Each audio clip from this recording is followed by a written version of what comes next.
What is going on YouTube? Well, I was shopping around for a couple of tanker style 20 round magazines. These are the KCI Gen 2 magazines. Actually not terrible. These are for a separate project, as well as some spare M-Lock bits. I came upon something from Gun Mag Warehouse that piqued my interest.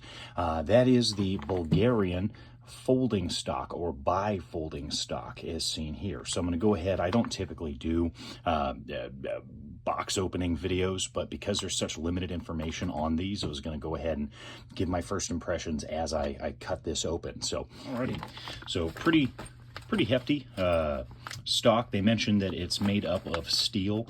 I didn't see aluminum. I can't quite tell just by hand here, so we'll go ahead and pop this sucker open now.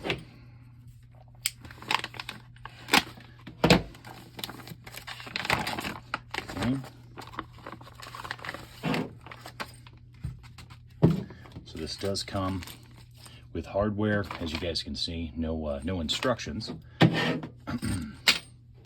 So here's a look at the stock. Okay, here we go.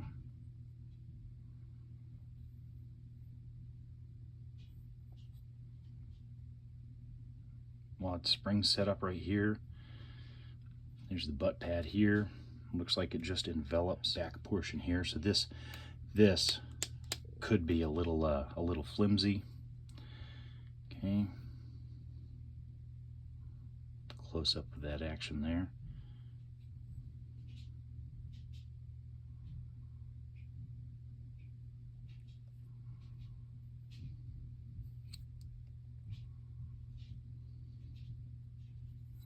Okay. Butt pad.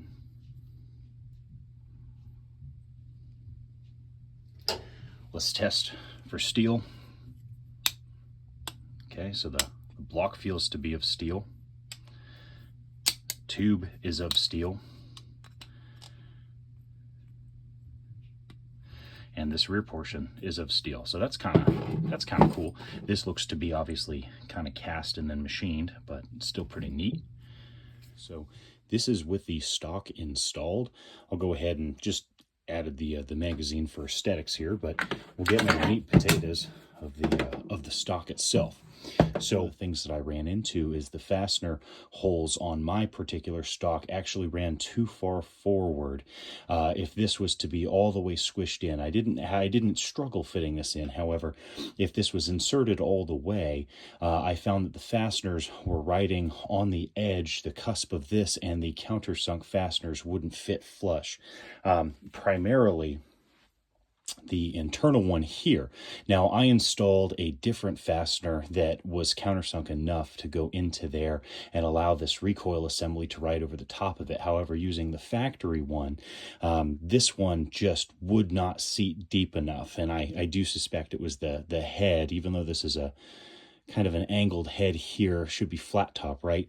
It just didn't sit deep enough. You know, this could be chalked up to PSA's style of rear trunnion and tang, but truthfully, these fasteners that came with the stock are nothing to, you know, special to write home about.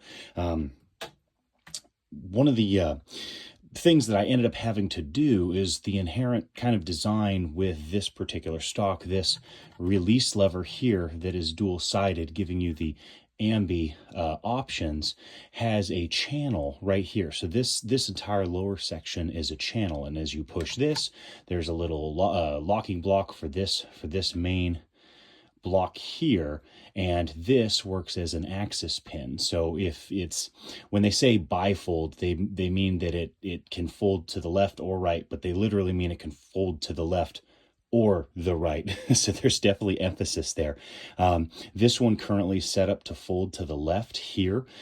Basically this cams around this pin, and it is a blind pin on the bottom. So one of the downsides is this very unique pin is threaded at the top, and this goes down into this hole through the block here into this blind pin portion here, and that's where it runs over the top.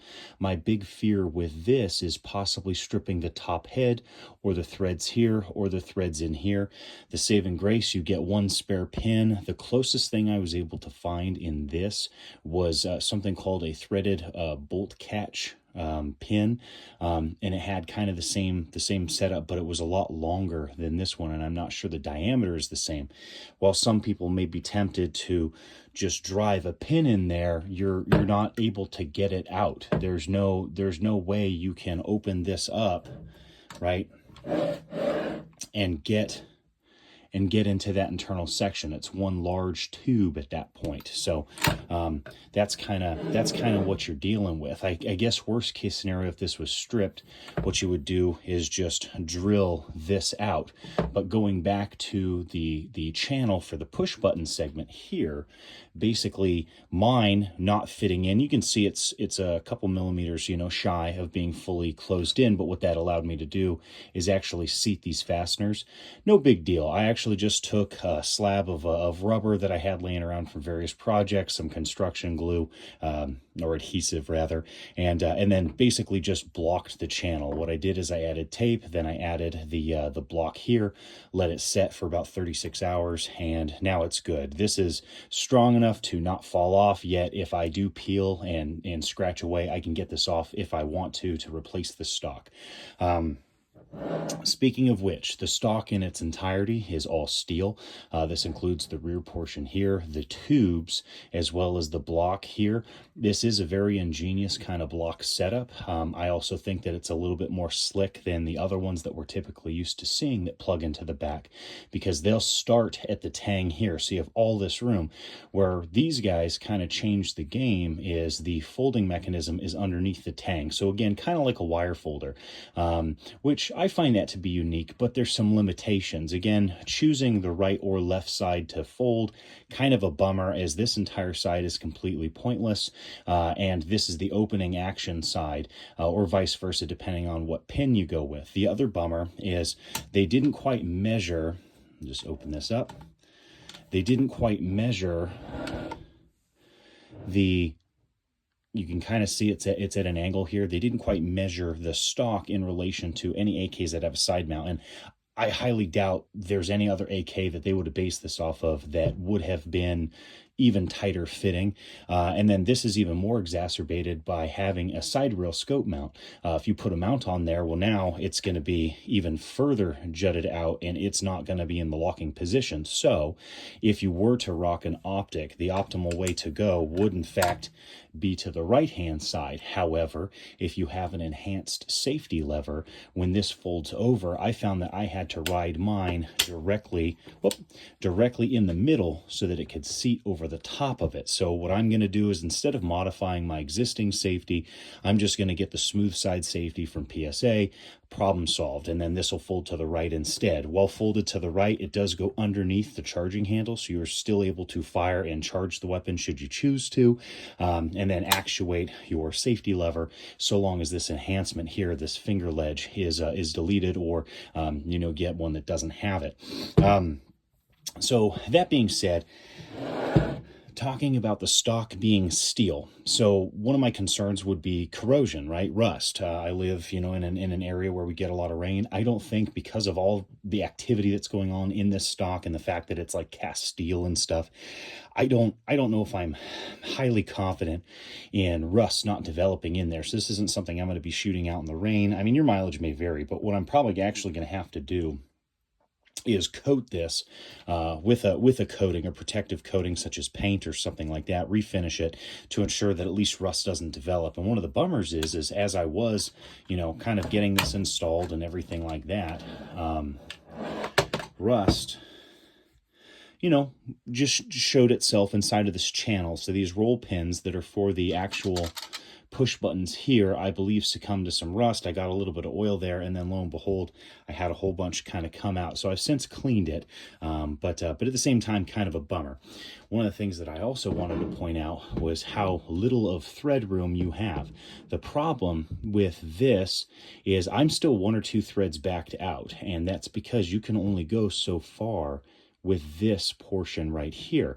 If this is too cranked down, what ends up happening is it binds, as you can see here, on the top of this locking block. Same thing applies to your little cam pin. This is too far cranked down, it too will impede your ability to easily open and close this stock, because now this is wedging down into this surface. It's putting the top threads, or the bottom threads rather, of the pin onto this block and creating a little bit too much tension. One of the kind of neat things about this stock, speaking of tension, is there is a very long set screw there. I'm just going to call it a set screw. There could be some fancy gay fucking name for some dumb cunt bullshit that some retard's inevitably going to fucking mention, but it basically acts as a goddamn set screw. So go fuck yourself if you have something else to say about it, right? The cool thing is this being a bifold stock, basically left to its own devices without that tensioner screw, basically this would be very fucking wobbly. So by having this tension screw that works its way in, it's now pushing on this folding block right here and causing there to be tension. Therefore, it soaks up a lot of the slop. And so when you tune it enough, basically screwing it like little quarter turn at a time, if you screw it too tightly, basically what happens is the stock kind of pushes rearward too much. It won't open or close. You'll go to kind of open it, and this will kind of be stuck because again, it's just causing too much tension against the locking block that this is attached to, pushing on this locking block. So something to keep in mind. The other pro tip, and I'm going to do this without opening my action, install this right here, this set screw, install this before you put your stock into the receiver. The reason is I had to gut this entire thing because this is already installed, and I was like, well, it's kind of a tension fit. I've got it set the way I want it. I think I started to glue this, and I was like, oh fuck, I forgot that goddamn thing. Let me see if I can thread it from the rear. Well, no, you really can't. It just didn't work. Threads were too coarse coming this way, so I had to go in from the receiver, gut the action, and then thread it by hand to the best of my abilities, but it's a very rough thread, so it's a little bit difficult. Here, let me open this up to show you kind of what I'm talking about. You'll notice, obviously, 2 separate colors. Go fuck yourself. This is just what I had on hand. Basically, here is that screw, right? And so this goes in, and it's just enough room. If you take out your safety lever, it's just enough room to take a little hex key or what have you, a metric hex key, into there and do like little quarter turns, or if you have that little ball joint kind to get in there. It was just much easier to take all this bullshit out. And then I took a long one and just kind of twist, and just took my fucking time until I created enough tension. And at this point now I could either add or subtract. I don't think I would use Loctite on this. I used grease inside of the thread channel, simply because it'll kind of act like a very soft glue. It's going to prevent this kind of extreme turning under vibration. But if I used Loctite, who's to say that over time this opening and closing of the action doesn't create a divot or doesn't create some kind of, compression on this this little tension screw, this section here. So that's kind of why I want to see how this holds up under fire, just in general. Maybe I do go and I back this out and I add a teeny bit of Loctite inside of there. Maybe, we'll see. But basically that's it in a nutshell for this stock. Not too crazy. I believe I'm probably going to fold this over to the right hand side, just because I don't want to eliminate my ability to use a side rail optics mount, but I don't want to go with Texas Weapon Systems or anything like that, simply because I have these night sights that I had installed, and I like them. I think they're kind of neat. They're an inherent AK accessory that I don't believe is going to be around forever, since these are surplus, so I think that's kind of cool. all in all, this is very reminiscent of a few different stock types. So the first ones are going to be like Ace, Bone Steel. I believe CNC Warrior manufactured the bone steel stocks, but bone steel I think owns the design. But same kind of tubular setup. These are often referred to from some people as skeleton stocks, but then I've had some, autistic bastards, freak the fuck out about that. I'm still going to call them skeleton stocks. Tube stocks is another thing, but again, that'll fucking, get some kind of goddamn aspy motherfucker to bug out about it. I think these may differ in diameter compared to those types of stocks. It's also very reminiscent to kind of like a Galil or a Para FAL. It's also reminiscent, minus like the kind of scrunched metal, the SAM 7 FS or SF or whatever kind of looks the same in that sense. I noticed that on the package it says patent pending, so I don't know if we're going to see more iterations of this. I think what I probably would suggest for them is make this a right side folder. I don't know anybody that would be opposed to it closing on the action side. There's just not enough room here, so they'd need to probably back this out a teeny bit in order to get this stock to fold over and give us enough leverage. That's one of the other things that I also wanted to touch on was getting a foreign stock like this. There's no manual. There's nobody to contact. I emailed fucking everybody. Soviet Stocks. I emailed Gun Mag Warehouse for further information. I then looked up through AI who Gun Mag Warehouse goes to for their magazines. I emailed probably 3 Bulgarian manufacturers. Obviously, I'm not expecting to hear back from them anytime soon, but Gun Mag Warehouse basically told me to go fuck myself. Evan, I believe was his name. He said, I don't have that information. I can't request that information. Is there anything I can help you out with? And I was like, God damn it. I just want spare parts. All I want is I was seeking clarification for these types of pins. That's my only huge gripe that I just want to source a couple more because look at how little metal is there. And I'm not going to crank these down farmer tight. Believe it or not, if you crank that down farmer tight, it doesn't let the stock actuate like it needs to. But again, if I start to feel some, let's say I switch this back and then for whatever reason I want to switch it back over there, I don't know how many turns I have on this. I don't know how soft this metal is. And this being, to me, what seems like a kind of custom pin, at least as far as I could tell at my local hardware store, and they sell a lot of obscure things like this. I can't find anything that looks like that to that measurement. The closest thing was that bolt catch, threaded bolt catch pin. But anyway, long story short, could not find further information on these stocks. So if you are a budget-minded person, like these right now, about $133, $134 or something like that, obviously plus shipping. I shouldn't have to say that. The problem is this being a foreign stock, not being surplus. There's not a lot of information out there on it. There's like one Reddit post. I've actually bumped into one person who did genuinely own this stock, but it was already installed on their rifle, so they don't really know a whole lot about this either. Because I was asking him all kinds of questions. Like he's like, I don't fucking know, dude. It came with my rifle. I was like, no, okay, So that may be one of the reasons why you would perhaps want to go with something manufactured here in the United States is bone steel or Ace. Basically, if something goes wrong with the stock or the block that goes into the receiver, you at least have a point of contact to get it repaired. Basically, I saved maybe $20 or $30 going with this stock. Ultimately, it's not like the best deal in the world, but I think it was unique enough to where I wanted to kind of try it. As I kind of touched on, the mounting holes, if you're used to the old wire folder stocks, you're kind of used to the woes of like where that may or may not fit. AKs have a wide range of fitting and stuff like that. It's just part of the game with AKs, and especially some budget AKs. Some people may blame PSA, but I've had 3 fixed stock sets fit in here just fine.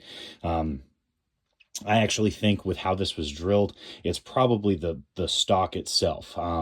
Where I kind of am a little disappointed is that there's a couple of folks who have purchased this stock and they have made reviews online on, I believe it was Soviet stocks, mentioning that it fit on their PSA GF3 just fine. However, mine it didn't happen to line up. But my solution of putting that little rubber block down there, well, it's not pretty. It's highly functional. It'll get the job done.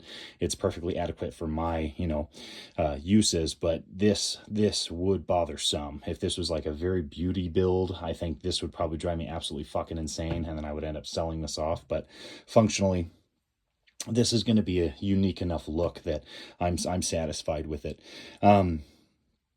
Yeah, overall, if these were $100, this would actually be really fucking tempting. Oh, the other thing I was going to touch on is the butt pad here. This is kind of enveloped over the steel block that's here. It could wear away over time.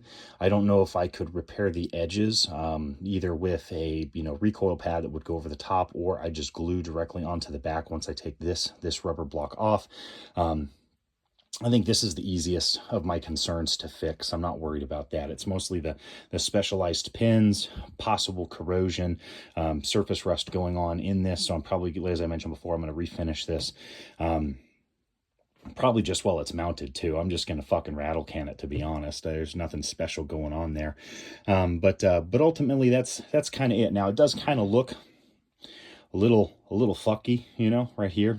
But, putting it in the pocket of the shoulder, it feels just fine. That's about it in a nutshell. I didn't see any videos on this. I just wanted people to be able to see the stock itself, see the action, see stuff like that, and make their mind up from there.